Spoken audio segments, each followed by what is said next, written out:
Hello et bienvenue dans ce nouvel épisode du podcast Envie de changement. Bienvenue pour cet épisode 99. Oui, 99. J'ai le smile ce matin, je sais pas pourquoi. Le fait d'avoir fait 99 épisodes, on s'approche du centième et il faut savoir que le centième, j'ai essayé de faire un truc un peu spécial. J'ai quelques idées, mais j'ai encore rien fait, donc c'est assez compliqué. J'avoue que j'ai un peu le stress de vous faire un bon épisode 100 pour marquer un peu le coup. Après, bon, on va monter dans les 102, 105, on va monter jusqu'à 200, donc à terme, on va peut-être arrêter même de les compter.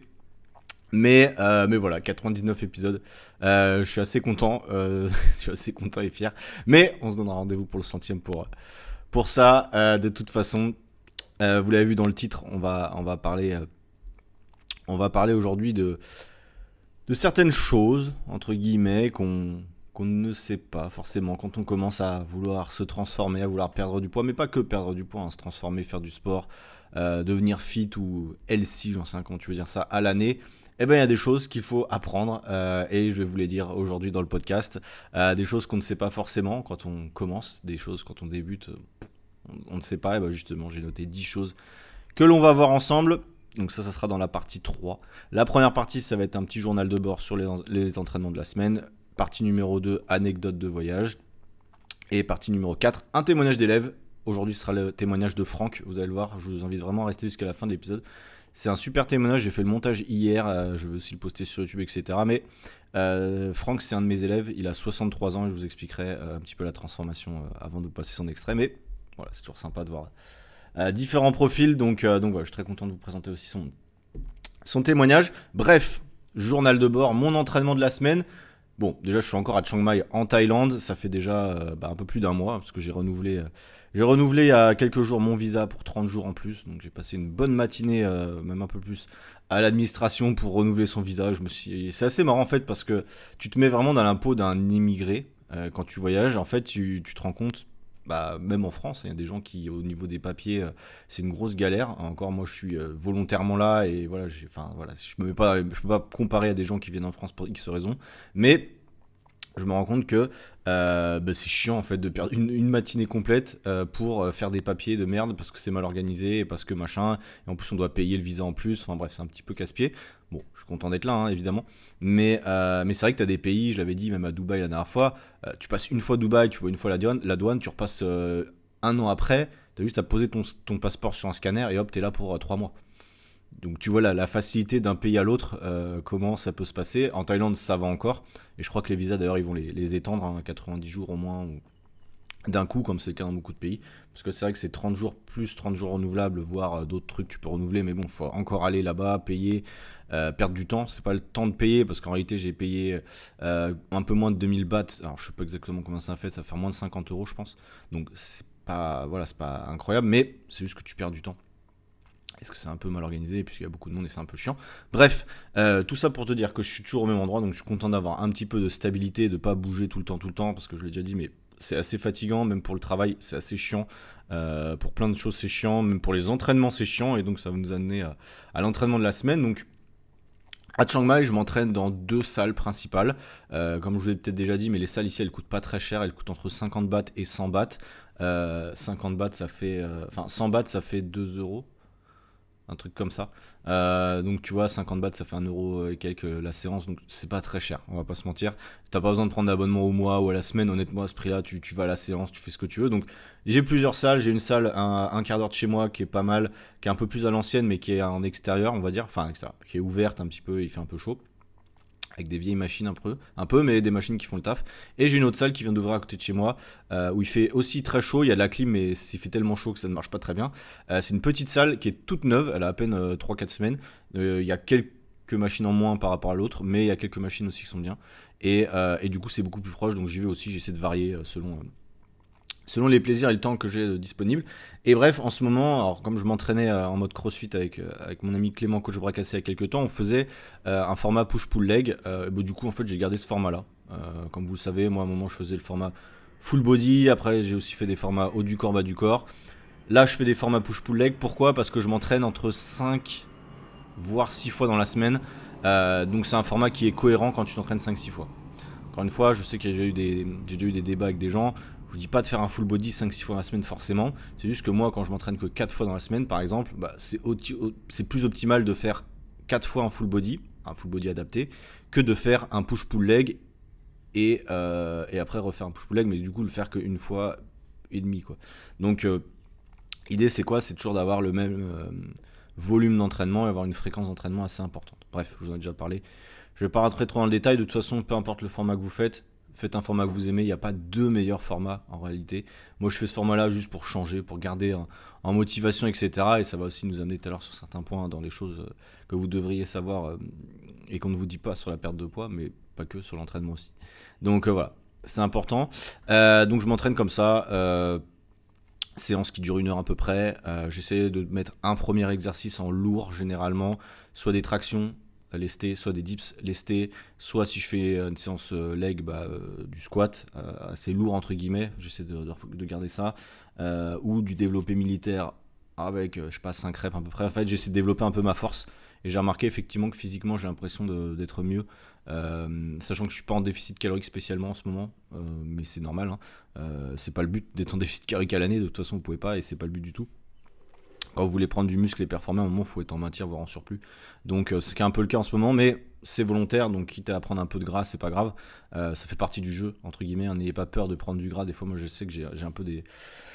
Ça me saoule un peu de dire, ouais, je vais être en maintien surplus et potentiellement prendre un peu de gras. Mais quand tu veux progresser musculairement, si tu ne veux pas stagner pendant des années, à un moment, t'as pas trop le choix. Donc, faut prendre un peu sur soi. Puis après, faire une sèche s'il y a besoin. Mais voilà, bref, en tout cas, si tu débutes, ne t'en fais pas, tu n'es pas obligé de faire de prise de masse, de sèche, etc. Fais du sport déjà, mange bien, et déjà tu auras des bons résultats, ton corps va se transformer.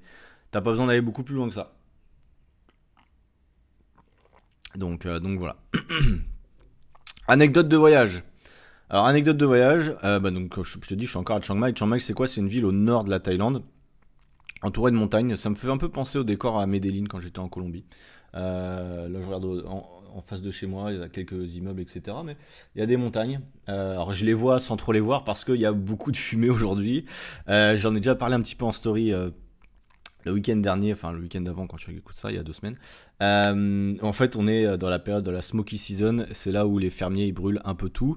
C'est pour en gros faire des récoltes, etc. les années d'après. Enfin bref, voilà. Je suis pas fermier, mais bon, t'as compris. Et ce qui est chiant, c'est que c'est très pollué. L'air est difficilement respirable à certains moments. La semaine dernière, quand on est parti en week-end, entre guillemets, c'était difficilement. Enfin, c'était respirable, mais tu sentais le cramer partout et c'était pas normal, tu vois.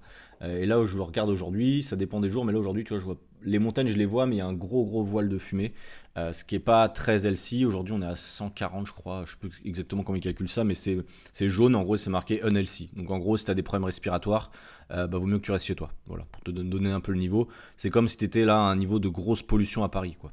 Mais sauf que ici, c'est quasiment normal pour le mois de février-mars. Ça va peut-être être pire après. Donc bon, on verra. J'ai prolongé un petit peu mon séjour ici. Parce que la pollution était ok cette semaine et je me suis dit bon ça a l'air d'aller.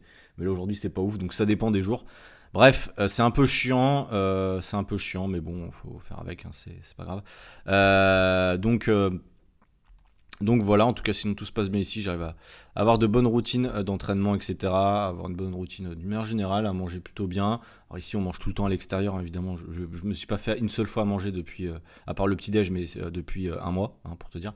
Parce que ça coûte moins cher de manger dehors qu'à l'intérieur, de se faire à manger soi-même. Donc bon, tu te dis, fuck, sachant que les gens savent plutôt bien cuisiner ici. C'est un peu gras, etc. Mais t'as moyen de faire des choix quand même assez cohérents. Et puis c'est pas très cher, tu vois. Je mange pour 2 euros, entre 2 et 4 euros par jour. Non, 2 et 4 euros par repas, je dirais, pas par jour, sachant que je fais 2 repas. Donc ça va. On est à peut-être 5, 7, 8 euros par jour. Quand tu regardes le prix des courses en France, etc., si tu manges plutôt bien de la viande, etc., ça va être à peu près les mêmes prix. Et sachant que là, je mange à l'extérieur. Donc bon, là, je me plains pas. C'est plutôt cool, et puis c'est un environnement propice pour bosser aussi. Il y a beaucoup de cafés d'ailleurs ici, c'est plutôt sympa. En intérieur, en extérieur, il y a beaucoup d'entrepreneurs et même de Thaï, hein, de Thaïlandais ou de Thaïlandaises qui bossent un peu en ligne ou sur les ordi. En gros, il y en a beaucoup. Et ça, comme tu le sais, je l'ai déjà dit, mais quand toi tu bosses dans ce monde-là, c'est plus intéressant. Tu vois, si j'étais dans une ville ouvrière ou entre guillemets où tout le monde a un mode de vie différent, où tout le monde est salarié, je me sentirais pas trop à ma place. Forcément, tu vois, t'as envie d'être aussi avec des gens un peu comme toi. Ici, il y a des gens un peu comme moi. Et je trouve ça plutôt cool.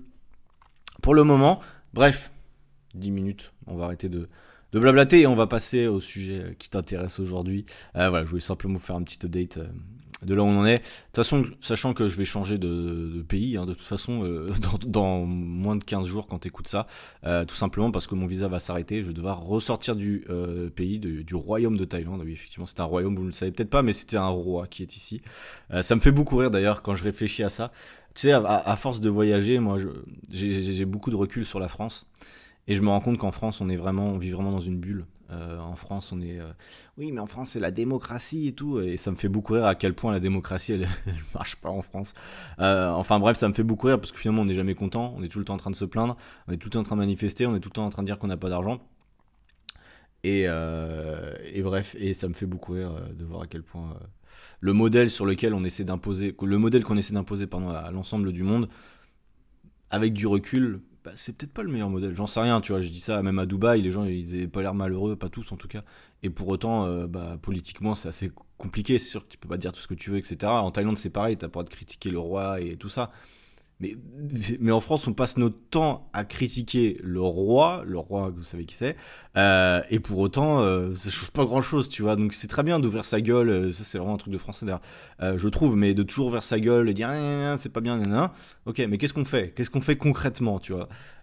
Donc bref, moi je préfère m'occuper de mes affaires, développer mon business, développer mon truc, vivre la vie que j'ai envie de mener, et je l'ai toujours dit, mais ne pas laisser les éléments extérieurs guider votre vie. Si aujourd'hui votre vie, elle est parce que c'est Macron qui gère votre vie, par exemple, je trouve ça extrêmement triste.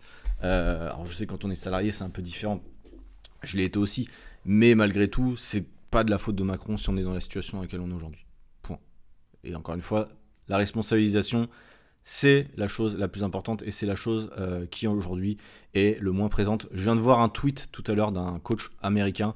Alors c'est assez dur, mais je vais vous le dire. Il disait: aujourd'hui on vit dans la société the most fattest, euh, softest et je sais plus quoi, society. En gros, il dit on vit aujourd'hui dans la société avec les gens les plus gros, les plus soft, genre les plus mous, en gros. Et en gros, il disait la cause, c'est parce que les gens ne se responsabilisent pas. Alors, c'est très dur pour certains d'entendre ça, mais je pense qu'il y a une part de vérité. Attention, je veux pas dire c'est de votre faute, si machin. Mais dans un sens, je le pense, sur certains trucs. Je pense que la responsabilisation de ce qu'on fait, c'est extrêmement important. C'est la clé, en fait, que ce soit pour perdre du poids, pour l'envie de changement, comme je me dis dans le titre du podcast. L'envie de changement doit partir de vous. À partir du moment où vous pensez que c'est à cause des autres que vous ne pouvez pas bouger, vous êtes mort. Moi, c'est pour ça que j'ai quitté mon emploi quand j'étais commercial à la base. J'aurais pu rester dans le mode de vie que j'avais, etc. J'ai dû sauter dans le grand bain, entre guillemets, quitter tout, alors que voilà, j'avais aucune garantie. J'ai pris une année sabbatique. Enfin, c'était même pas une année sabbatique, juste démissionné en fait pendant un an. Et ça m'a amené là où je suis aujourd'hui, mais c'était pas, voilà, si j'aurais pu rester dans le même schéma, continuer à me plaindre pendant 10 ans et me dire que voilà, j'étais sous-évalué, que j'aurais mérité avoir un poste plus important, avoir une paye plus importante, etc., etc. J'aurais pu ruminer pendant des années. Et finalement, je me suis dit, bah attends, à un moment, si les gens ne voient pas en moi ce que moi je suis capable, ce dont je suis capable, eh ben je vais prouver entre guillemets aux autres, même si en fait je vais prouver à moi, que je suis capable de faire des choses. Et voilà, et je me suis démerdé, et ça a pris du temps, c'est pas évident. Mais je pense que c'est important. Bref, c'était un petit aparté sur ça, je voulais vous en parler aussi. Revue d'actualité, revue de presse, c'est pas vraiment ça, mais aujourd'hui on va aborder un thème important. Un thème important, les 10 choses qu'on ne vous dit pas sur la perte de poids, qu'on ne vous dit pas sur un changement profond, physique, mental. Et on va commencer tout simplement par la chose numéro 1. On dirait Julien Lepers. La motivation n'est pas tout. Je m'explique. Beaucoup de gens misent leur transformation sur la motivation. Un truc de fou. 1er janvier, tout le monde est motivé, on fait les résolutions. Ah, je suis trop motivé, je vais changer. Le problème avec cela, messieurs, dames, c'est que la motivation elle est très instable. Elle peut fluctuer concrètement en fonction des circonstances. Un moment ça va, un moment ça va pas. Moi je suis quelqu'un, honnêtement j'ai un mood, je sais pas vous, mais moi j'ai un mood qui est très fluctuant. D'un jour à l'autre. Ce matin honnêtement je suis content. Depuis le début de la semaine ou depuis je sais pas 3-4 jours j'étais pas content. J'ai aucune explication logique par rapport à ça. Il y a certainement des circonstances, des situations qui ont fait que. Mais voilà. Est-ce que pour autant les jours où j'étais pas content je suis pas allé m'entraîner ? Non. Pourquoi ? Parce qu'en fait Il faut développer, on le dit tout le temps, mais des habitudes solides, s'appuyer sur sa discipline plutôt que sur la motivation. La motivation, c'est bien au début, mais si tu mises tout là-dessus, t'es mort. T'es mort, t'es mort. Parce que, mais j'en connais plein des gens qui font que ça. Hein. Oh, je suis super motivé, je me suis entraîné 5 fois cette semaine. Ok, top. Mais man, c'est 5 fois toutes les semaines pendant toute ta vie. Donc du coup, la motivation, fais gaffe quand même. Et pour ça, effectivement, c'est les habitudes. Je le redis encore une fois, si vous n'avez pas d'habitude solide, vous n'atteindrez jamais vos objectifs. Point. Et j'ai des élèves encore, c'est ça. Hein. J'ai des élèves, c'est ça. Hein. C'est qu'ils se trouvent des excuses toutes les semaines pour pas faire X ou X truc. Ouais, je rattraperai la semaine prochaine. Gros, c'est trop tard. T'as pas rattrapé, c'est juste à casser ton habitude, donc tu dois recommencer à zéro. Donc ça met du temps, c'est compliqué, mais je vous le dis, la motivation n'est pas tout, ce sont la discipline, la rigueur et la force des habitudes qui vont jouer. Chose numéro 2, la régularité est la clé. Ça va un peu compléter la chose numéro 1. La régularité dans les actions entreprises pour perdre du poids, que ce soit nombre de pas que vous faites par jour, que ce soit nombre de séances, que ce soit l'objectif calorique que vous êtes fixé, c'est important d'être régulier. C'est pas important, c'est primordial en fait. Si t'es pas régulier dans ce que tu mets en place, tu n'atteindras pas des résultats. Comment être régulier ? Généralement, il faut planifier les choses. Planifier ses repas, planifier ses séances d'entraînement à l'avance, planifier potentiellement quand est-ce qu'on va marcher. C'est hyper important. Parce que les petits progrès que vous allez faire chaque jour, parce que moi je me rends compte là en ce moment, j'ai l'impression que les journées elles défilent ultra vite. Je sais pas si c'est ton cas, on est déjà, quand tu écoutes ça presque au mois de mars, ça fait 3 mois que ça a commencé, c'est passé hyper vite. Enfin pas 3 mois mais voilà, c'est passé hyper vite. Hyper vite. T'imagines si tous les matins, t'avais fait 5-10 minutes d'entraînement, ou 20-25 minutes d'entraînement et t'avais augmenté ton nombre de pas depuis le début de l'année. Imagine t'avais fait ça. Bah, t'aurais peut-être perdu du poids, t'aurais peut-être changé plein de trucs. Alors que c'est un tout petit truc, hein. Peut-être marcher 5 minutes de plus par jour. C'est peut-être un tout petit truc. Mais arrivé au bout de 2 mois, je peux te garantir que tu auras eu déjà des effets très importants. Donc en fait, il faut comprendre que les petits progrès constants sont plus efficaces que les efforts ultra intenses. Ouais, je fais à fond le truc, je me mets au régime dès lundi et tout ça. D'accord ? Vraiment important de comprendre ça. La vie, il y a énormément de... Enfin, je sais pas combien de jours on va vivre dans notre vie, plusieurs milliers, j'en sais rien. La vie, c'est qu'un éternel recommencement. Mais ton poids, ta transformation, là où tu veux être, ce n'est que le résultat, la résultante, finalement, de toutes les petites actions que tu vas mettre tous les jours. Si tous les jours tu progresses dans un domaine, si tous les jours tu apprends à faire du piano, si tous les jours tu apprends à devenir entrepreneur, à développer ton business, à, j'en sais rien, faire du yoga, j'en sais rien, bref. Si tous les jours tu apprends un nouveau truc, ou une nouvelle langue, tiens, tu apprends tous les jours, ce que je me disais l'autre fois, si tous les jours depuis le début de l'année, je m'étais remis à apprendre une nouvelle langue, j'en sais rien, l'espagnol ou le thaï, potentiellement, bon, je sais jamais. Imaginons que tous les jours j'aurais appris un mot de thaï depuis le début de l'année.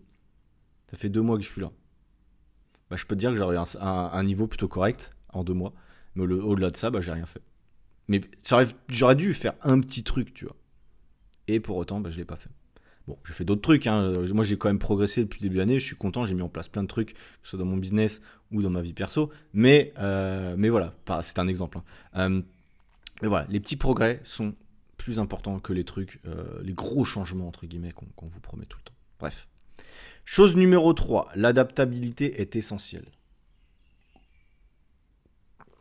On dit ça parce que en fait, il faut avoir de la flexibilité lorsque on veut perdre du poids ou se transformer. Il faut tenir compte finalement qu'il y a des imprévus et il y a des changements de circonstances. Je vous dis ça parce que ça se passe jamais comme prévu. Les objectifs qu'on peut se fixer, on l'a dit aussi dans un des épisodes avec Clément, on peut se fixer, j'en sais rien, moi souvent on part sur 3 mois dans mon programme par exemple, en 90 jours. Quel est ton objectif sur 90 jours ? Nous généralement on a une perte de poids moyenne entre 6 et 12, c'est déjà arrivé 14 kilos. Donc, ça peut être du simple au double, hein, mais de 6 à 14 kilos on va dire. Des fois ça se passe comme ça, des fois ça se passe pas comme ça. Des fois il y a des gens, Franck par exemple en 90 jours il a perdu 5 kilos. Bon. Pour autant, vous allez écouter son témoignage. Il n'y a pas que le poids qui a changé, il y a plein de choses qui ont changé dans ses habitudes. Et finalement, c'est bien plus important, selon moi, les habitudes qu'on a mis en place qu'un simple chiffre sur la balance. Parce qu'en fait, avec ce qu'on a mis en place, son poids va continuer à évoluer. Et surtout, il se sent beaucoup mieux. Et à son âge, entre guillemets, il fait aussi du sport pour d'autres raisons. Et d'ailleurs, vous aussi, je vous encourage vraiment à faire du sport de toute façon. pas pour uniquement perdre du poids, sinon vous êtes dans la merde. Donc, je l'ai déjà dit plein de fois. Mais bref, il faut ajuster, il faut pas toujours se dire c'est parce qu'on se met une deadline que absolument faut rusher sur ça, parce que souvent on fait les mauvaises décisions quand le poids ou quoi n'avance pas assez. D'ailleurs, je crois que c'est dans une des choses que je vous dirai après, mais n'essayez pas d'aller trop vite. Encore une fois, en perte de poids, je vois trop de gens qui essaient d'aller trop vite, qui font de la merde, qui oublient qu'ils ont toute l'année potentiellement de perdre du poids et qui veulent tout faire en un mois. Je sais pas pourquoi, mais bon, bref. Donc voilà, évoluer en fonction des circonstances, de comment vous vous sentez aussi, il faut pas aller trop vite. Et donc voilà. Chose numéro 4, les plateaux de perte de poids, stagnation potentiellement, c'est normal. Je vous rassure, c'est normal d'avoir des plateaux, de stagner potentiellement si tu as perdu 5, 10, 15, 20 kilos, qu'à un moment tu stagnes. C'est normal. Pas de panique, pas de pression, ça arrive à tout le monde. La perte de poids n'est pas linéaire de toute façon, et ça fait partie du processus. C'est important de le comprendre, il ne faut pas culpabiliser, il faut rester patient, il faut rester persévérant, il faut continuer à maintenir les habitudes que vous aviez mis en place avant. Peut-être, encore une fois je l'ai dit, mais si vous avez mis en place des choses trop restrictives dès le début, si vous avez commencé à faire trop de cardio, c'est sûr qu'à un moment vous allez stagner, et c'est en fait parce que vous avez mis en place des choses un peu trop irréalistes. Mais si vous faites les choses progressivement, léger déficit calorique, vous augmentez légèrement votre dépense, vous faites un sport que vous aimez, il y aura un plateau certainement, mais ce sera très facile de le surpasser. Soit en augmentant votre dépense, c'est-à-dire soit en faisant plus de sport, ou en changeant un peu vos entraînements, mais ça va pas faire une grande différence, ou alors augmenter un petit peu votre dépense avec la marche, ça peut, si vous êtes à 5000 pas par jour, et que d'ici 1 ou 2 mois vous passez à 8-10 000, bah déjà ça peut faire une bonne différence.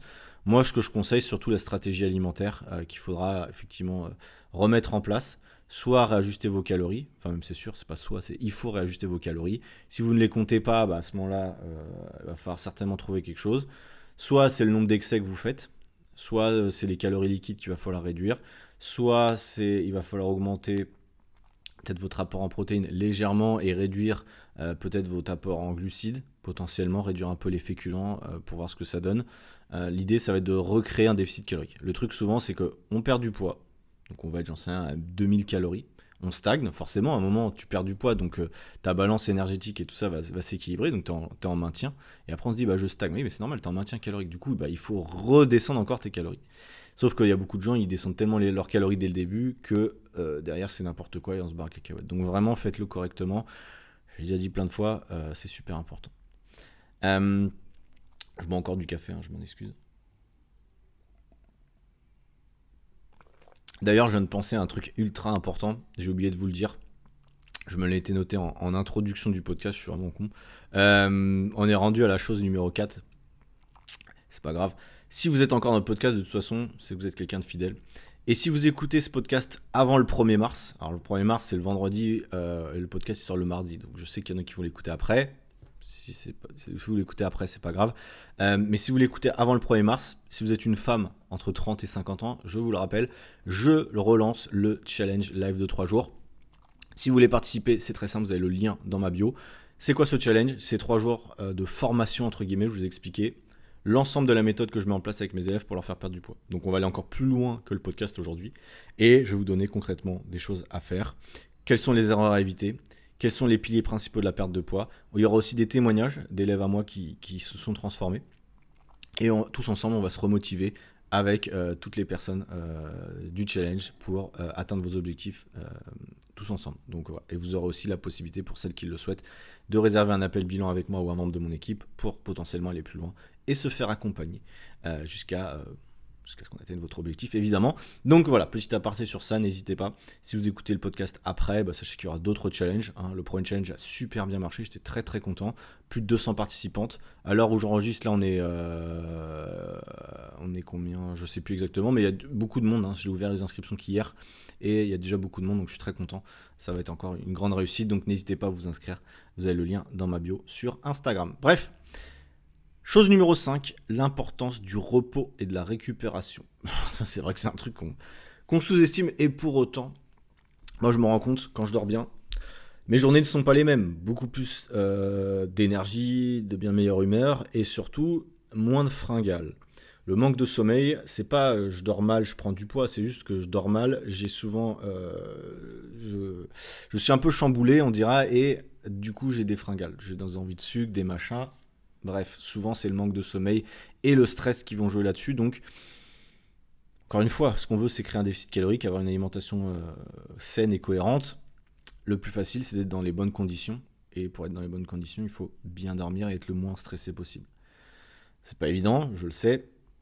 Ce qui est également important, c'est de ne pas trop en faire. Je vous le dis au niveau du sport et de la récupération. Si vous entraînez 5-6 fois par semaine pendant des mois et des mois, à un moment, il sera peut-être temps de lever le pied. Peut-être. C'est pas parce que vous connaissez des gens qui s'entraînent 5-6 fois qu'eux ils disent ouais, ça va, ça va. Non, il y a des gens, ça va, et il y a des gens, ça va pas. Donc voilà, on n'est pas tous pareils. Moi, je sais que je pourrais pas m'entraîner 6-7 jours sur 7 tout le temps. Ça me fatiguerait. Même mentalement, ça me saoulerait. Donc c'est important d'accorder accorder du temps pardon, au repos, autant qu'à l'entraînement, les deux sont importants. Des nuits de sommeil cohérentes, évidemment. Si aujourd'hui vous sortez tout le temps, vous dormez mal, vous regardez des écrans avant de dormir, ou vous buvez de l'alcool tout le temps et du coup ça vous empêche de dormir. Hein, l'alcool, je sais que l'alcool, des fois, quand on boit, on se dit ah, je vais bien dormir. Non, en fait, généralement, oui, tu t'écroules comme une merde, mais ton sommeil n'est pas récupérateur, je te le dis. Donc l'alcool, c'est pas cohérent pour la récupération. Par rapport à la gestion du stress, il y a plein de choses. Hein. Moi, je sais que je vais marcher souvent. Euh, pour la gestion du stress, je fais du sport, hein, quoi qu'on en dise, mais moi, le sport, ça m'aide à déstresser, c'est sûr. Après, je suis pas non plus stressé de ouf. Je me suis créé un environnement, je crois qu'on va parler dans des choses après, mais qui me permet d'être pas trop stressé. Hein. Je suis dans une ville où justement, c'est pas une ville hyper intense. Tu as des villes, genre si j'étais à Bangkok par exemple, ou j'en sais rien, dans des villes en Thaïlande, ça serait différent si j'étais à Paris. Moi j'ai besoin d'un environnement où ça klaxonne pas tout le temps, où les gens sont pas trop speed, parce que moi-même de base je suis comme ça. De base je suis un nerveux, entre guillemets, et si en plus dans mon environnement tout le monde est nerveux, bah, je suis encore plus nerveux. Donc c'est bien, je préfère être entouré de gens un peu cool, tranquilles, qui vont un peu lentement, même si moi j'ai l'impression d'aller un peu plus vite que d'autres. Mais voilà, c'est important je pense. Et c'est important aussi d'être patient. Ça va être la chose numéro 6. La nécessité de la patience. J'en parlais un petit peu tout à l'heure. Mais une transformation physique, une vraie transformation physique, ça prend du temps et ça demande de la patience. Ce qui nous manque dans nos sociétés actuelles. Hein. Nous, on veut tout de suite. Nous, on est des Mongols. Hein. On veut tout de suite. C'est une catastrophe. Vraiment, je le dis, hein, je suis désolé. Mais c'est chiant. C'est chiant, on veut tout de suite. On a oublié qu'on a une espérance de vie qui est 3 fois supérieure à il y a 2 siècles. Et pourtant, pour autant, on veut tout vivre tout de suite. On veut tout de suite. Des malades mentaux. Hein. Que ce soit avec Amazon, quand on télécharge un truc, machin, tout va trop vite maintenant. C'est un peu la phrase de boomer, de vieux, mais la vérité, je m'en rends compte aussi. Bon, on est comme ça. Hein. Si vous êtes plus âgé que moi ou plus jeune que moi, je pense que globalement, on est un peu tous comme ça. C'est un peu dommage, j'espère à terme moins être comme ça aussi, mais c'est difficile dans nos sociétés actuelles, donc je pense qu'il faut essayer de s'en détacher un petit peu. Euh, mais voilà, une transformation physique, vous irez pas plus vite que votre corps de toute façon, et c'est comme ça, et puis c'est comme ça. Faut voir long terme, donc vraiment encore une fois, voir long terme, on le dit tout le temps, mais une transformation, ça se voit sur le long terme. Il faut se concentrer pardon, sur des progrès graduels, entre guillemets, plutôt que des résultats immédiats. Donc allez-y progressivement. On a déjà parlé dans plusieurs podcasts. Essayez, et ça c'est Clément qui l'avait dit aussi dans le podcast, il y a 2 podcasts, célébrer les petites victoires en cours de route. Si le premier mois vous avez perdu 3 kilos, bah c'est top. Hein. Ne dites pas oh, ça va trop lentement. Non, 3 kilos c'est extrêmement bien sur un premier mois par exemple. Et même si tu as perdu que 2 kilos, c'est extrêmement bien aussi. Et même si tu n'as pas perdu de poids, mais tu t'es simplement mis à l'entraînement alors qu'avant tu t'entraînais pas, bah c'est très bien aussi. Forcément que tu te sens mieux, forcément que tu as des changements physiques. Quand tu mets en place une action que tu ne faisais pas avant, tu as forcément un changement. Même si tu ne le vois pas toi directement, parce qu'encore une fois, une transformation physique, très souvent on a du mal à l'accepter, on ne voit pas les changements, je le sais, moi-même des fois je ne vois pas mes changements. Mes élèves non plus, des fois ils perdent énormément de poids, ils ont une super transfo, et ça arrive des fois ils me disent ouais mais j'ai pas l'impression de changer. Gros, à un moment, je sais pas ce qu'il te faut de plus. Donc voilà, il faut vraiment essayer de des fois prendre du recul par rapport à ça. Chose numéro 7, et d'ailleurs là c'est pour ça si vous me voyez je bois mon café, l'importance de l'hydratation et de la nutrition, enfin d'une manière générale. L'hydratation, effectivement, c'est important. Alors, c'est pas sous-côté ou sur-côté. Pour moi, l'hydratation, on a déjà parlé, mais pour moi, c'est un truc, tu vois, j'ai tout le temps une bouteille d'eau, donc là, je vais encore boire de l'eau. Euh, pour moi, c'est naturel, donc ça que j'en parle pas souvent, parce que il y a des gens qui me disent, ouais, je bois plus, ça va mieux et tout. Ok, mais pour moi c'est tellement logique que j'avoue que j'en parle jamais. Parce que le truc le plus facile du monde, c'est de boire plus. Si à un moment t'arrives même pas à boire plus, t'arrives pas à faire grand chose. Je suis désolé, mais c'est pas compliqué de se mettre une putain de bouteille d'eau, une gourde devant la gueule toute la journée. Tu vois, voilà, on te demande un truc dans la journée, c'est quand même pas compliqué. Je suis désolé, mais là, s'il y a des gens qui me disent ouais, j'arrive pas à boire plus, bah trouve une solution. Je veux dire, à un moment. Autant tu me dis j'arrive pas à m'entraîner parce que machin, ok, j'arrive pas à bien manger, ok, mais j'arrive pas à boire plus, non, moi j'accepte pas, j'accepte pas qu'on me dise ça. Faut se démerder, faut se responsabiliser encore une fois et apprendre à boire, c'est bon, on est quand même des adultes. Donc bref, l'hydratation c'est important. Bon, après j'avais noté privilégier une alimentation équilibrée, riche en fruits, légumes, protéines, et en bons lipides. Bon, ça vous le savez, on a déjà parlé 15 fois, mais bon, c'est pas une surprise, on vous l'a déjà dit dans la perte de poids, bien manger. C'est pas qu'une histoire de calories. Encore une fois, je sais qu'il y a des gens aussi, moi je parle beaucoup de calories, il y a des gens qui pensent que c'est que les calories qu'on consomme versus calories qu'on dépense. Oui et non. La qualité de vos calories va jouer, le rôle des nutriments va jouer. Si aujourd'hui vous mangez mal, et j'en ai aussi des exemples d'élèves comme ça qui prennent tout au pied de la lettre, qui disent ouais mais je suis en déficit calorique, c'est pas grave si je prends 4 verres de vin et 6 burgers. Oui, tu vas peut-être perdre du poids, mais tu vas pas te sentir bien, tu vas pas être en meilleure santé, ta composition corporelle va pas être ouf parce que potentiellement tu vas perdre aussi du muscle, et globalement tu vas pas te sentir bien, tu vas moins bien digérer, enfin bref, il y a rien qui va aller, ton cerveau il va pas être plus rapide, bref, tu seras pas beaucoup mieux. Donc vraiment, moi je préfère quelqu'un qui perd pas de poids mais qui mange mieux, tu te sentiras mieux, que quelqu'un qui perd du poids, qui essaie de faire un déficit calorique important et qui continue à mal manger, qui va se sentir comme une merde en fait, même s'il perd du poids. Donc c'est important, vous pouvez aussi planifier vos repas à l'avance, je sais qu'il y en a beaucoup qui ne le font pas, mais moi je trouve que ça aide. Personnellement je le fais pas d'ailleurs, mais comme je l'ai dit tout à l'heure, moi je mange à l'extérieur et je suis pas en phase de perte de poids, donc c'est pas vraiment mon truc. Mais moi je mange souvent la même chose, et ça c'est un point que je vais rajouter aussi. Les habitudes alimentaires, c'est quelque chose qui est très sous-coté. Les gens veulent toujours oh je veux des nouvelles recettes, oh je veux de nouveau ça, oh là là, enfin qui misent tout leur bonheur, je l'ai déjà dit plusieurs fois, mais tout le bonheur de leur journée dans des repas. Je pense que c'est une erreur. Oui, on doit rendre nos repas bons, mais il faut garder une base solide de repas, d'habitudes alimentaires. Les petits déjeuners, si c'est tout le temps les mêmes, bah c'est pas grave. Au contraire, c'est très bien. Parce que le jour où tu veux perdre du poids ou reprendre du poids, tu as juste à ajuster un petit peu les quantités de ton petit déj et tu peux te créer un déficit calorique très facilement. Hyper facile. Euh, mais encore une fois, tu peux changer un peu. Moi, tu vois, en ce moment, je prends un shaker protéines, je prends des flocons d'avoine en base, entre guillemets, et une banane. Mais ce que je fais, c'est que pour le plaisir, bah, je m'achète des céréales. Des céréales, alors pas des trucs ultra sucrés, mais des trucs un petit peu sucrés quand même.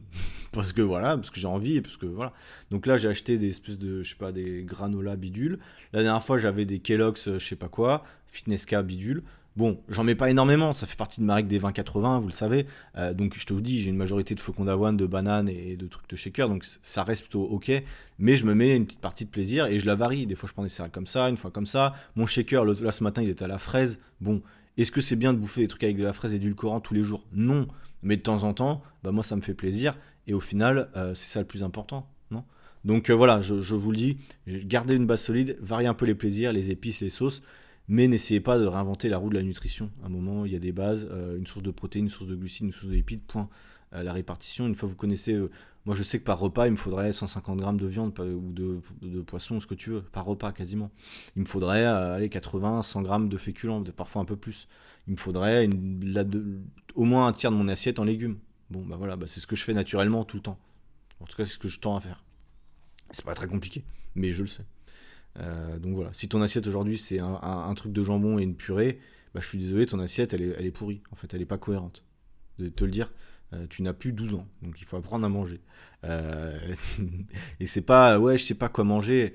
Les gars, si vous écoutez mon podcast aujourd'hui, vous savez quoi manger. Vous avez déjà écouté des épisodes, vous me suivez sur Instagram depuis un moment. Moi, il y a des gens, ils se voilent la face. Je le vois bien, ils se disent, ouais, je sais pas quoi manger. Non. Mais non, mais on vous le dit quoi manger, on vous l'explique, tu vois, quand même. C'est pas... Et globalement, il y a quand même un consensus assez naturel sur un apport en protéines, un peu de féculents, un peu de lipides, un peu de légumes. Je crois que globalement, tout le monde, à part les charlatans qui vous disent oui, il faut que tu arrêtes les féculents parce que tu vas mourir, mis à part ces guignols-là, globalement, on est assez d'accord. Donc si tu ne sais pas quoi faire, c'est que concrètement, tu ne veux pas le faire, je pense. Donc voilà, je vous le dis. Par rapport à ça. Chose numéro 8, l'impact des émotions sur la perte de poids. Alors on en a parlé un petit peu dans l'épisode précédent avec Marie, je vous invite à l'écouter si vous ne l'avez pas écouté, c'est un épisode très intéressant. Moi je ne suis pas très fort dans les émotions sur la perte de poids, donc c'est pour ça que je ne vais pas m'éterniser là-dessus, mais c'est important. La gestion émotionnelle dans le processus de la perte de poids, effectivement, selon les personnes, il y a des gens qui sont plus émotionnels que d'autres, ils vont se réfugier dans la nourriture. Moi je vais être franc, c'est pas trop mon cas. Même si c'est pas mon cas. Enfin, il y a des niveaux. Je pense que c'est toujours un peu votre cas de toute façon, mais un peu moins pour moi. Donc c'est pour ça que je me suis pas trop penché sur la question. J'ai des élèves, j'en ai beaucoup d'élèves, je commence à avoir l'habitude maintenant, qui certains ont ce genre de relation entre émotion et alimentation.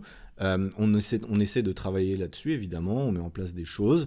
Il faut essayer souvent de connaître à quel moment de la journée ces moments se déclenchent, quel est l'élément déclencheur aussi de la suralimentation, essayer de développer effectivement des alternatives, d'essayer soit de régler le problème à la source, c'est-à-dire quelle est cette source de stress ou d'émotion, et après, moi, ce que je fais souvent, c'est parce que c'est souvent quand on rentre du taf, du coup d'anticiper les moments où on rentre du taf avec tel ou tel encas, etc., pour éviter de craquer, se mettre peut-être des choses plus healthy entre guillemets à portée de main et éloigner les encas qu'on va regretter entre guillemets derrière, les mettre un peu plus loin de portée de vue, etc. Bon. Ça peut jouer et je pense que c'est important. Bref. Chose numéro 9, l'importance de l'environnement. Alors j'ai déjà fait un épisode complet sur l'importance de l'environnement. On le redit, l'environnement dans lequel vous évoluez, c'est la base pour vous transformer. Mais dans tous les domaines, perte de poids, évolution, j'en sais un, professionnel, ce que vous voulez, votre environnement va...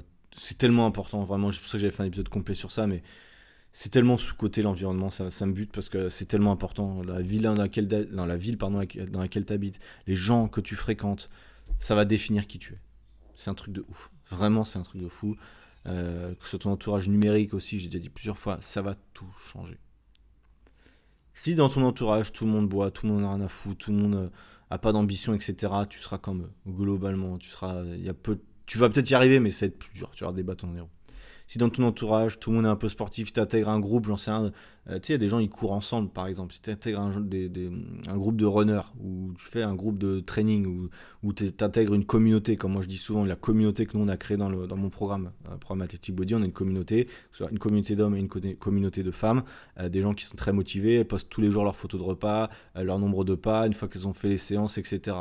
Ça, c'est extrêmement puissant. C'est extrêmement puissant. Ça tient à motiver des gens sur des années, ça. Et moi, je le vois aussi. Aujourd'hui, si je m'entraîne 5-6 fois dans la semaine, c'est simplement parce que je sais que, par exemple, Clément, coach bras cassé, qui habite à côté de chez moi, je sais que lui s'entraîne tout le temps. Et du coup, je me dis, vas-y, il s'entraîne tout le temps, je vais pas prendre 2 jours de repos, tu vois. Alors que d'habitude, tout seul, tu vois, d'habitude, je prends toujours un jour de repos, genre le mercredi, tu vois, où je fais autre chose. Là, depuis que je suis là, je dis non, lui il s'entraîne tout le temps, moi aussi, inconsciemment, je vais m'entraîner tout le temps. Alors, encore une fois, faut pas forcément copier et faire comme les autres, mais étant donné que moi j'ai un style de vie ici où finalement j'ai assez de temps entre guillemets sur ma journée, j'ai l'impression que mon style de vie est plutôt bien réglé, vu que je fais pas non plus 10 000 trucs de divertissement, tu vois, je vais pas boire des coups et tout ça. Du coup, je m'entraîne plus en ce moment, mais il y a des périodes où je vais quitter par exemple cette ville et je m'entraînerai moins. Je sais très bien qu'il y a pour ça que je vous ai toujours dit, moi je m'entraîne minimum 4 fois par semaine, parce qu'il y a des villes ou des endroits où j'ai d'autres priorités et je fais d'autres trucs, c'est tout. Mais là, actuellement, je fais ça et je suis content. Mais du coup, c'est l'environnement qui joue. J'ai des salles à côté de moi partout. Je peux m'entraîner même dans mon immeuble, je suis même pas allé, il y a une mini salle. Mais voilà, je pourrais aussi y aller. Bon, elle est vraiment pourrie, j'aime pas y aller. Mais mon environnement fait que c'est très facile pour moi de m'entraîner. Bon. Donc voilà, je vais pas refaire tout un schéma sur l'importance de l'environnement. Si vous voulez retrouver mon épisode sur l'environnement, c'était l'épisode 98, j'étais avec Marie, l'épisode 97, j'étais avec Clément sur le guide ultime, et donc ça devait être l'épisode 96, je pense, comment perdre du poids grâce à son environnement, qui est sorti il y a 3 semaines, qui est un épisode, je pense, assez intéressant, en tout cas je l'espère. Donc n'hésitez pas à revenir sur cet épisode-là. Chose numéro 10, et la dernière chose pour aujourd'hui, la vie après la mort, non, après la perte de poids. C'est difficile souvent, parce que perdre du poids, en réalité, tout le monde peut y arriver. Pas très compliqué, compliqué quand on veut bien le faire. La plupart des gens le font mal, donc du coup ils disent ouais moi j'ai réussi à perdre du poids, mais après j'ai pas gardé ce poids. Bon. Parce que généralement j'ai déjà dit, c'est que vous mettez pas en place les choses qu'il faut. Mais bref. La transition vers une vie après avoir atteint ses objectifs de perte de poids, il y a des défis entre guillemets. C'est pas toujours évident, mais il faut essayer de maintenir ses habitudes. C'est pour ça qu'on vous le dit. Si aujourd'hui vous mettez en place des choses, mais vous savez que vous n'allez pas les tenir à l'année, c'est-à-dire vous faites beaucoup de cardio, vous avez arrêté des aliments, bah forcément quand tu vas atteindre ton objectif, parce que tu vas l'atteindre au moment où je te le souhaite, bah tu vas reprendre ces trucs-là, ou tu vas arrêter ces trucs-là que tu as mis en place. Donc, effet yo-yo, forcément. Mais c'est tout. En fait, c'est ça l'effet yo-yo. Il n'y a pas de truc plus compliqué. C'est pas, ouais, mon métabolisme, nanana, ouais, non, non. Mais c'est pas que ça. C'est juste une question d'habitude. Aujourd'hui, si tu mets en place des choses ultra dures, voilà, que tu sais que tu vas pas tenir, bah, une fois que tu vas arrêter, potentiellement, ton déficit, il va se barrer en cacahuète. Tu vas être en surplus calorique. C'est tout. Il n'y a pas à chercher midi à 14h. Il faut être pragmatique sur ça. Ton poids est la résultante de tes habitudes. Point. C'est tout. Donc il faut continuer à maintenir des habitudes saines que tu peux tenir sur l'année pour éviter justement les rechutes entre guillemets. C'est tout. Un truc important aussi, c'est une fois que tu as atteint ton objectif de poids, je pense qu'il faut continuer à se fixer des objectifs pour maintenir la motivation.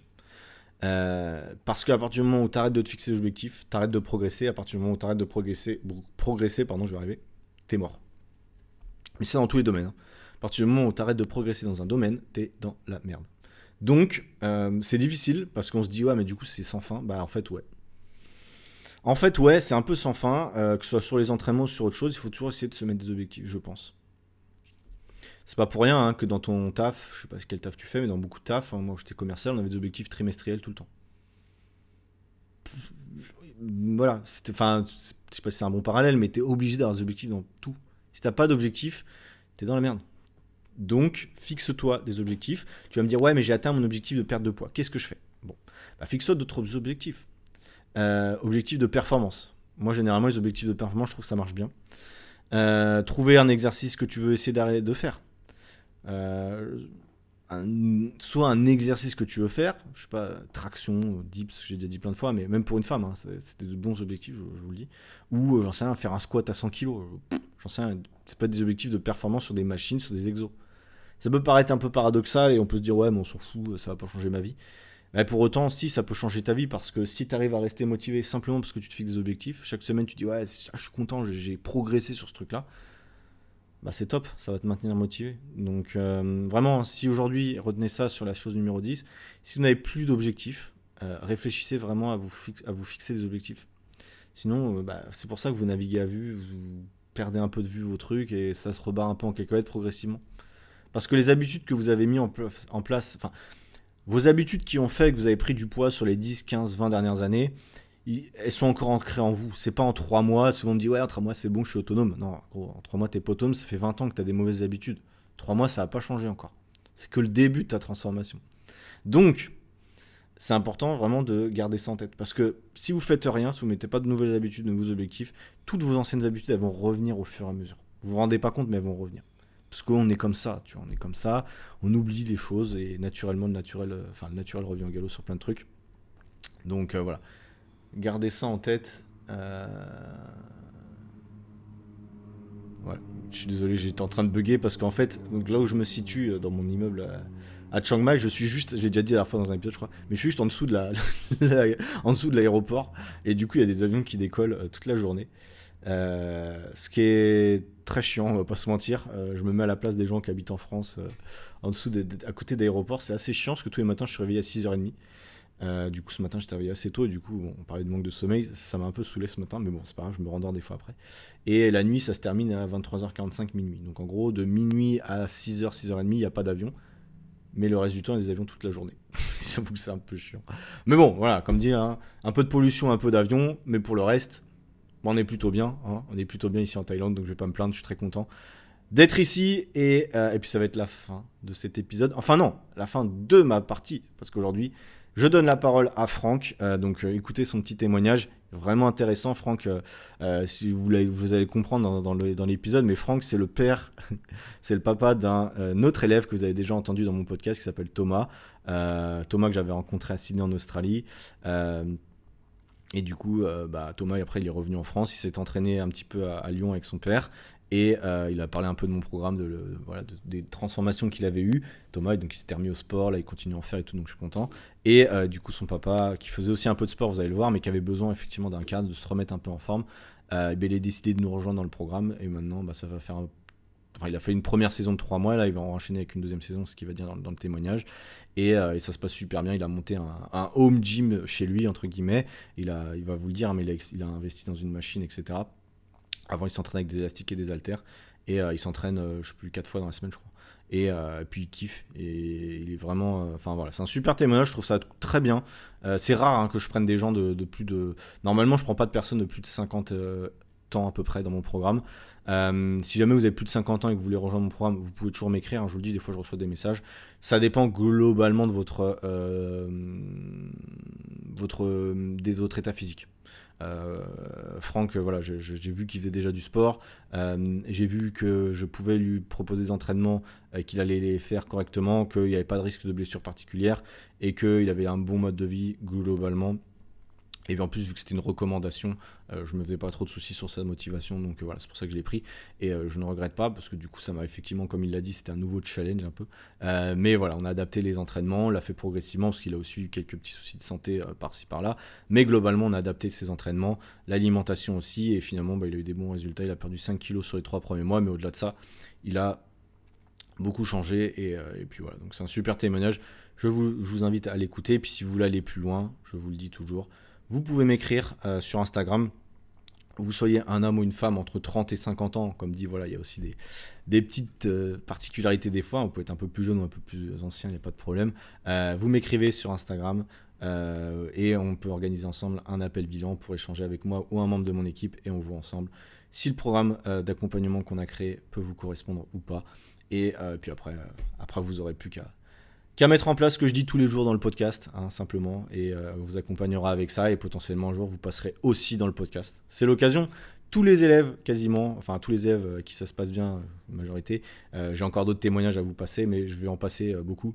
Donc je suis très content, hein, c'est aussi une reconnaissance pour mes élèves de les passer dans le podcast. Je sais que tout le monde n'écoute pas les dernières parties, mais moi je trouve ça intéressant de vous partager des vraies transformations. Ce sont des vrais profils, des vrais gens pour qui des fois c'est compliqué, pour qui des fois les objectifs ça met du temps, pour qui voilà il y a des voilà c'est pas toujours évident. C'est pour ça que moi je vous passe des témoignages avec des vraies personnes, des profils différents parce que voilà, moi j'ai beau vous expliquer tout ce qu'il faut mettre en place, etc. Mais la réalité c'est le terrain, et le terrain c'est ce qu'on met en place tous les jours avec mes élèves.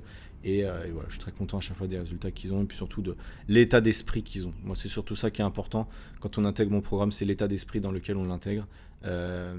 Et voilà. Je sais que les gens qui écoutent mon podcast généralement, quand ils intègrent mon programme, généralement sont de très très bons élèves. Ce sont eux qui ont les meilleurs résultats parce que vous avez compris globalement là où je voulais en venir, la méthode qu'on met en place. Et vous nous faites confiance, je dis moi parce qu'on est deux, on est trois même dans l'équipe, vous nous faites confiance avec le processus. Et c'est ça aussi de se faire accompagner, c'est de faire confiance aux personnes qui sont déjà passées par là, qui ont déjà accompagné des centaines de personnes avant vous et qui vont vous apporter des résultats. Bref, je vous laisse. Je vais commencer à préparer aussi le 100e épisode. Ouh là là là là, quel stress pour moi. Je ne sais absolument pas ce que je vais faire. Mais voilà, je suis très content. Bientôt célébrer ce 100e épisode. En attendant, vous pouvez me laisser une petite review, 5 étoiles sur Spotify, sur Apple Podcast. Pour rappel, si tu écoutes le podcast avant le 1er mars, tu peux rejoindre mon challenge offert. C'est un challenge live de 3 jours. Le lien est dans ma bio aussi. Je vous donne rendez-vous la semaine prochaine pour le 100e. À très vite. Ciao, bye. Je m'appelle Franck, moi j'étais ancien commercial dans le monde de l'imprimerie, j'avais effectivement obligation de beaucoup de déplacements et de repas professionnels toute ma vie où j'ai parcouru la France justement par rapport à ce type de matériel. Là j'ai mon âge sans inquiétude, hein, sans vouloir le cacher, j'ai 63 ans cette année. Et donc voilà qui je suis, donc une cible de clientèle supplémentaire pour Clément. Tu viens d'où, Franck, en France?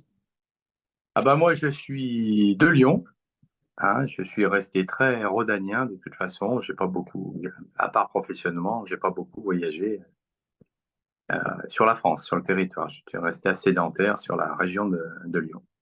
Ok, top. Euh, Par rapport à l'évolution de ton poids, donc avant, tu avais donc un métier où tu bougeais un petit peu plus. Est-ce que tu peux nous expliquer finalement dans quelle situation tu te trouvais avant de me contacter, que ce soit au niveau de ton sport, qu'est-ce que tu faisais, de l'alimentation, où est-ce que tu en étais, tu vois, selon toi, un petit historique pour qu'on puisse savoir où tu en étais.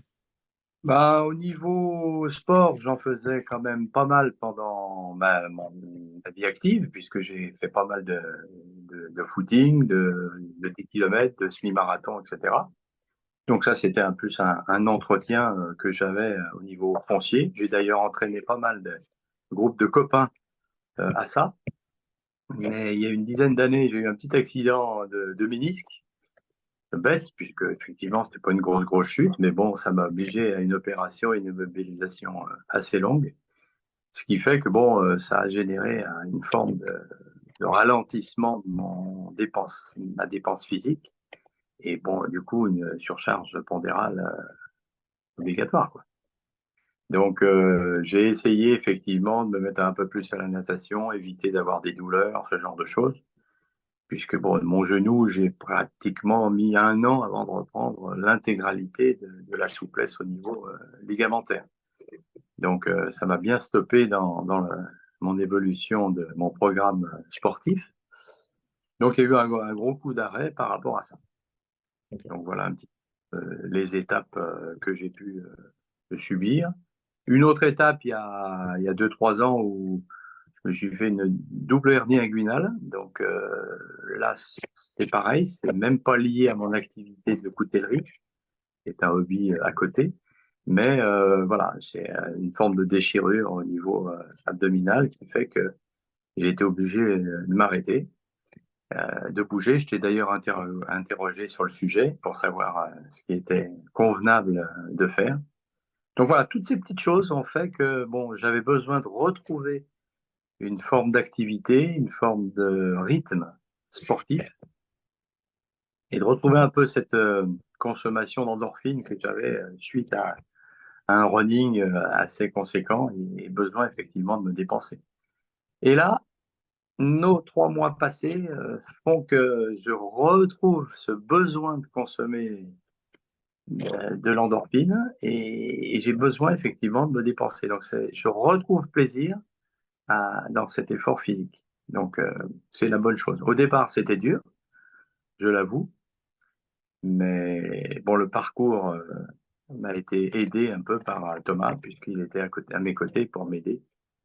Ça faisait une saine émulation le matin, et bon, voilà, le premier mois, ça m'a aidé à décoller, puis maintenant, c'est un peu moi qui le pousse presque. Donc Thomas, qui était aussi un élève du programme, c'est aussi pour ça, du coup, Franck, que tu es rentré dans le programme, parce que tu es toi-même papa de Thomas, du coup, juste pour préciser. Voilà, oui. Donc, je n'étais pas situé par rapport à ça, effectivement. Ouais, Vous êtes encore à Sydney, ouais. et donc, bon, par WhatsApp interposé, il me faisait part un petit peu de ses programmes, etc.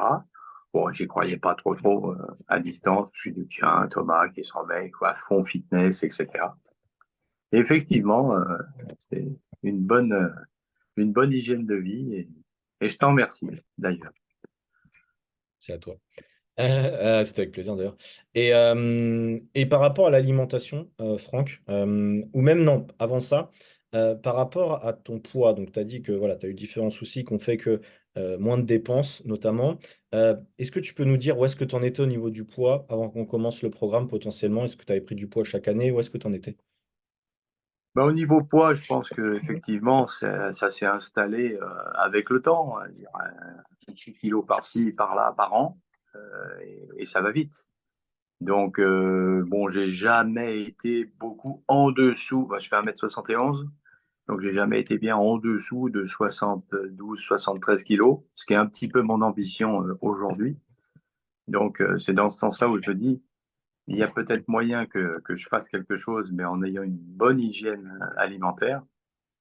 Et là, grâce à les outils que tu m'as donnés, les quelques recettes, la petite boîte à outils que tu nous confies au départ, c'est pas mal. Et puis l'outil MyFitnessPal qui est quand même aussi intéressant dans le sens où ça permet de prendre conscience de ce que l'on ingurgite, des bonnes choses, des mauvaises choses, Et surtout dans les macronutriments, on se rend compte qu'effectivement, des fois, on est un peu faible en glucides, plus fort en protéines, mais bon, de cette manière-là, voir que en fonction de ce qu'on a ingéré, on peut analyser a posteriori, ce qui fait qu'on a repris 100 grammes par-ci ou perdu 200 grammes par-là. Bon, je n'avais pas une grosse ambition au niveau des pertes de poids par semaine, mais en gros, c'est ce qu'on s'était dit. On essaye de perdre, allez, 500 grammes par semaine, c'est déjà bien, mais à mon rythme, voilà. Et surtout, grâce à ces outils, garder la petite phase plaisir où je peux me craquer sur un snack, quelque chose, un petit yaourt protéiné ou ce genre de choses, qui permet de caler, d'avoir un sentiment de satiété, puis pas de, comment dire, de sorte de crise d'hypoglycémie qui va faire qu'on va tomber dans la boîte de gâteau, quoi. Et ça, Mm. c'est fini, la boîte de gâteau, du coup. Carrément. Et Ça aussi, comment? ça aussi, merci Bon, pour cette hygiène de vie-là. c'est le but, c'est le but, c'est le but. Bon, Franck, la question que je me pose aussi, et potentiellement qu'on se pose, euh, pourquoi c'était important pour toi de changer, entre guillemets, donc tu nous as dit, tu as 63 ans, c'est ça, hein, tu vas pas me tromper. À 63 ans, il y a peu de monde, entre guillemets, qui voudrait se dire à 63 ans, je peux encore changer, je peux encore m'améliorer. Quelle a été, quelle a été ta motivation, quel a été le déclic pour toi, au-delà du sport et tout ça? Pourquoi tu voulais reperdre ce poids?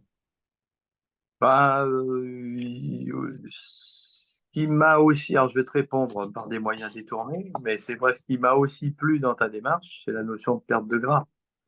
Parce qu'on se rend compte qu'avec l'âge, on a tendance à s'arrondir un petit peu, à se ramollir un petit peu aussi, au niveau des bras, au niveau des épaules, au niveau des hanches, au niveau de la petite bouée des hommes. Et ça,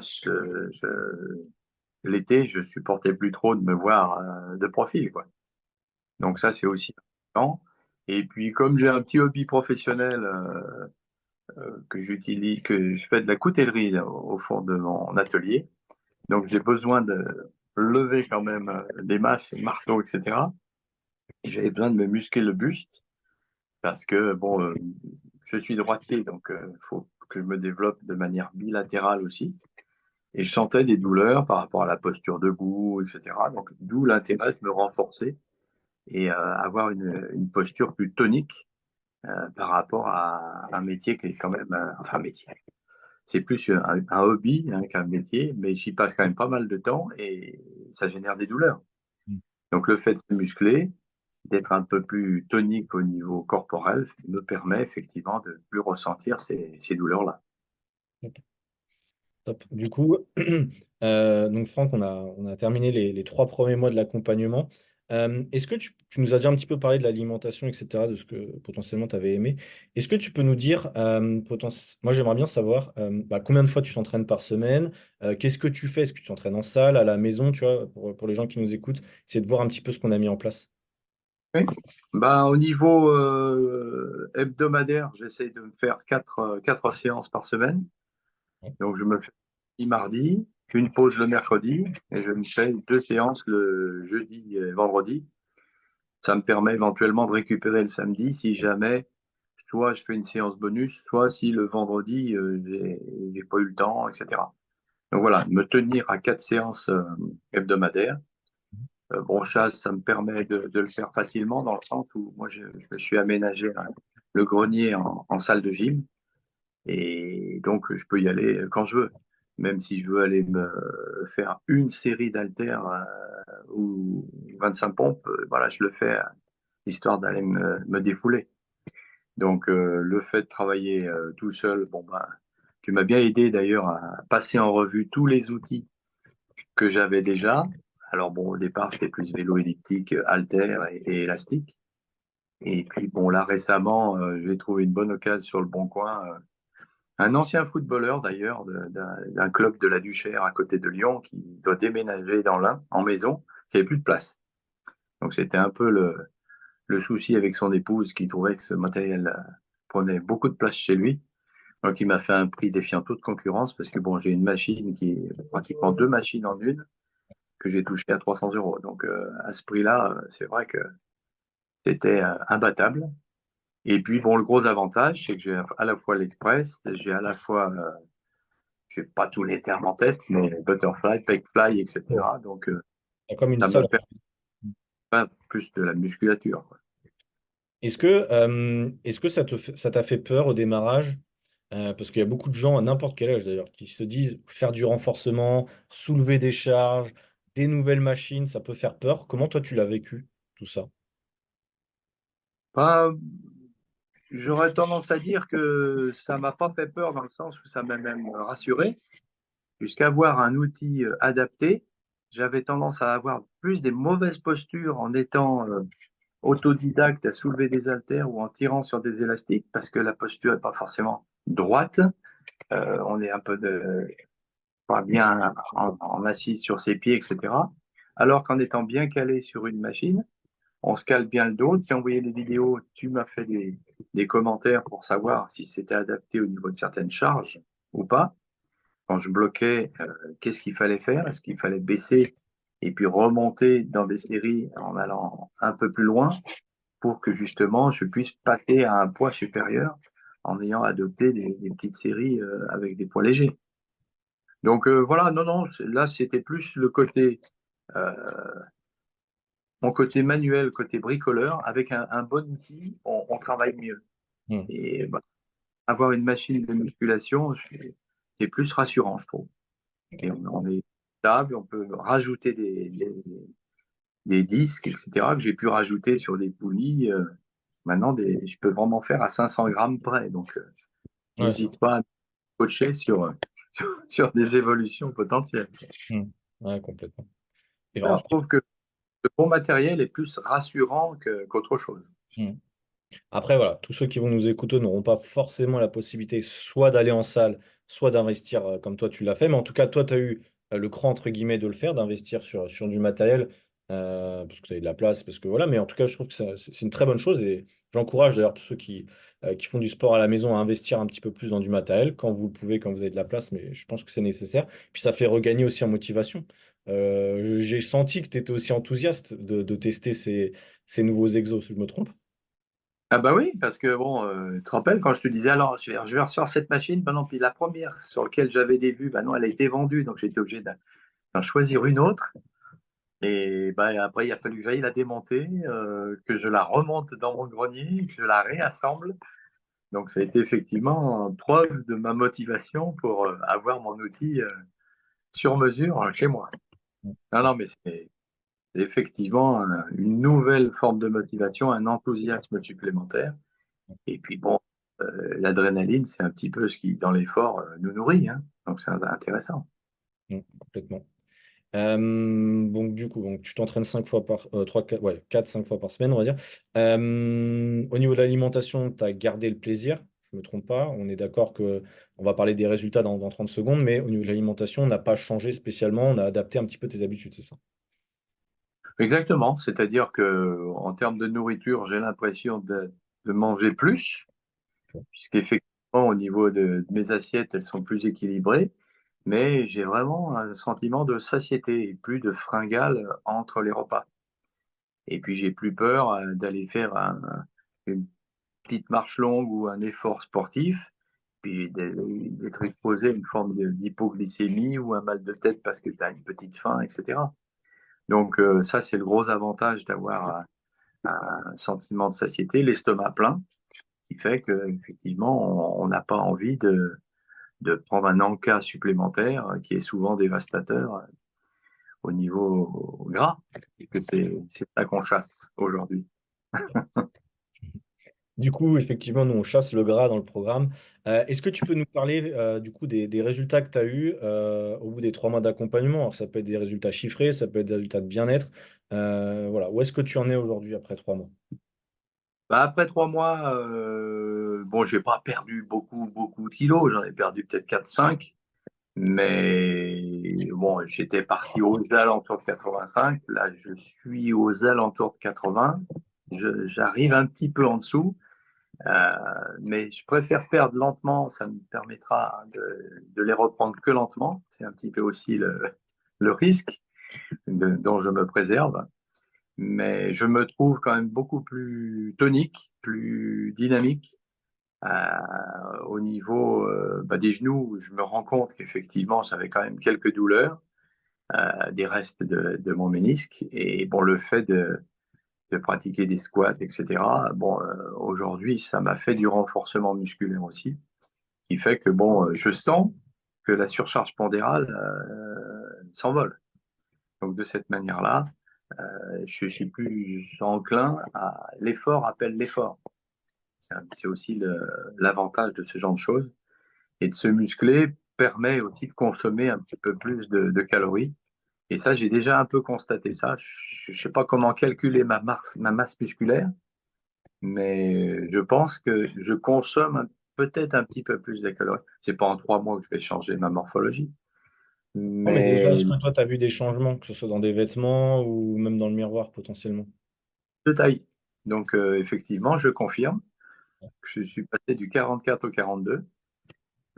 Donc, c'est effectivement du réel constaté. Et puis bon, les garçons, on a tendance un petit peu à prendre de l'embonpoint au niveau du double menton. Moi, j'ai une morphologie un peu de personne ronde. Bah, là, on me fait des compliments comme quoi. Alors bon, la barbe, c'est une autre histoire, mais j'ai quand même effectivement fondu au niveau même du visage. Ça se voit. Voilà, c'est ce qu'on me dit. Donc, on ne se voit pas forcément au quotidien, mais c'est vrai que les photos que je t'envoie, bon, en sont aussi le gage. Ça roule. Donc, ça, voilà. Et c'est plus un effort, donc autant se faire plaisir. Et voilà. Donc aujourd'hui, la- l'effort est devenu une routine, un rituel, et bon, ça me permet effectivement de continuer. C'est pour ça que je re-signe. Bah, avec plaisir. Pour finir, Franck, quel conseil tu donnerais à une personne qui va nous écouter aujourd'hui et qui hésiterait potentiellement à se faire accompagner dans une transformation? Quel conseil tu pourrais lui donner? Ben, moi, je me suis posé beaucoup de questions avant aussi, hein, parce que je me dis, ben, oui, à mon âge, est-ce que ça vaut le coup? Est-ce que c'est quelque chose qui ne sera pas une contrainte, etc. Mais qu'est-ce que j'ai fait? J'ai écouté pas mal des podcasts avant. Donc, ça m'a permis d'avoir différentes versions, différents interlocuteurs que tu as eu aussi en invité. Donc, ça m'a permis de voir qu'effectivement, il y a des personnes qui me ressemblaient, hein, qui se posaient un peu les mêmes questions que moi. Et que bah, tout commence par une prise de décision. Et que bon, à partir du moment où on a envie de le faire, bah, pourquoi hésiter? Alors, je dirais, je ne ferai pas de mauvais humour ironique en disant à mon âge, il ne faut plus que j'attende trop. Mais, mais c'est quand même important de s'occuper de soi, de penser à soi. C'est vrai qu'on a toujours tendance à regarder ce que font les autres, etc. Bon, le regard des autres, j'ai un peu passé l'âge de m'en préoccuper. Et donc là, je me dis, voilà, autant le faire. J'ai un peu de temps, je suis dans une phase de pré-retraite, donc j'ai une activité qui est en baisse. Donc j'ai un peu plus de temps pour faire du sport. Je me plaignais de ne pas en avoir quand j'étais en activité. Maintenant, j'ai du temps, bah, je vais l'occuper à faire du sport. Et puis, si j'ai un conseil, c'est effectivement prendre confiance en soi. Et cette confiance en soi se transmet. Donc, de cette façon-là, on se rend compte qu'effectivement, je donne presque envie. Et j'ai un neveu qui va en salle et qui m'écoute. Et, ah bon, tu voulais faire ça? Ben oui, je le fais. Alors, ça étonne, mais ils sont étonnés de ce nouvel enthousiasme que j'ai depuis. Et un autre conseil, regardez les podcasts de Clément. C'est surtout ça. Il y en a toute une variété. Maintenant, tu vas bientôt arriver à la centaine. Eh oui, Donc, il y a suffisamment de sujets variés dans tous les pays pour qu'effectivement, on puisse arriver à trouver une réponse à ces questionnements. Donc voilà, bah écoute, n'hésitez pas. yes. Bravo encore, Franck, pour ton passage à l'action déjà, d'avoir pris ta vie en main sur l'accompagnement. Et puis bravo pour les résultats que tu as eus et voilà, tout ton discours. Merci aussi pour cette interview très intéressante.